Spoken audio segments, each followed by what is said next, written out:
Bollywood talented hero అరుణోదయ్ Singh గురించి పరిచయం అక్కర్లేదు. 2009లో సికిందర్ మూవీతో బాలీవుడ్లోకి ఎంట్రీ ఇచ్చి ఏసాలి జిందగీ, Jism 2, my తెరా hero, mister X, Mohenjodaro, black mail వంటి సినిమాలు చేసి మెప్పించాడు.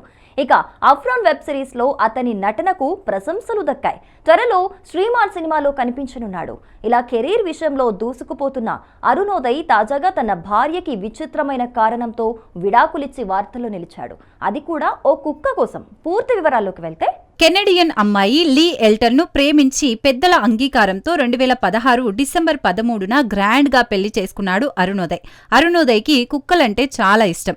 ఇంట్లో చాలా పెంపుడు కుక్కలుండేవి. కానీ వాటి అరుపులు, గోల తన భార్యకు చిరాకు తెప్పించాయి. ఈ విషయంలో ఇద్దరి మధ్య చాలాసార్లు గొడవలు జరిగాయట. చివరికి ఆ గొడవలు బంధం తెగే వరకు లాగారు. దీంతో విడాకులు తీసుకోవడమే మంచిదని ఇద్దరూ నిర్ణయించుకుని విడిపోయారట. చూడడానికి అన్యోన్యంగా కనిపించిన ఈ జంట పెళ్లైన కొన్నాళ్లకే విడిపోయారు.